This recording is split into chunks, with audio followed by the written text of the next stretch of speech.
Herzlich willkommen zu einem neuen Video. Heute zeige ich euch ein einfaches Rezept für Schweinesteaks mit leckerem Ofengemüse und Aioli. Ein wunderbares Gericht für alle, die nicht lange in der Küche stehen wollen. Das Ofengemüse besteht in meinem Fall aus Kartoffeln, Kürbis, roten Zwiebeln, Petersilienwurzel und Möhren. Im Prinzip geht aber alles, was einem schmeckt, momentan Saison hat oder aber vorrätig ist. Das Gemüse dafür schälen und dann grob in nicht zu kleine Stücke schneiden. Anschließend alles auf einem mit Backpapier ausgelegten Backblech verteilen. Ein paar Zweige Rosmarin sowie frischen Thymian zwischen das Gemüse legen. Außerdem alles großzügig mit Salz und Pfeffer würzen und zum Schluss mit einem guten Schuss Öl beträufeln.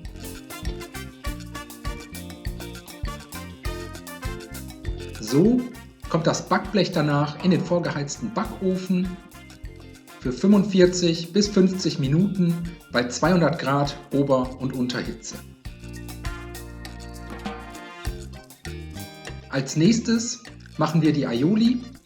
Dafür brauchen wir einen hohen Mixbecher, 1 bis 2 Knoblauchzehen, ein Viertel Teelöffel Senf, eine gute Prise Salz sowie Pfeffer und 100 Milliliter zimmerwarme Milch hineingeben.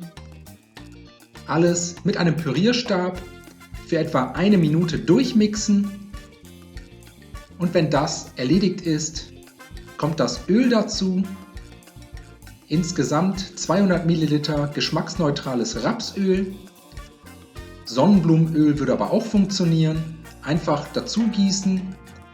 Dann den Pürierstab auf den Boden des Mixbechers platzieren und mixen. Dabei den Pürierstab langsam hochziehen, bis aus den Zutaten eine cremige Aioli entstanden ist. Wenn das erledigt ist, fehlt im Prinzip nur noch das Fleisch. Dafür eine Grillpfanne mit einem Schuss Öl erhitzen und sobald die Pfanne richtig schön heiß ist, die Schweinesteaks in die Pfanne legen und je Seite ca. 2 bis 3 Minuten scharf anbraten.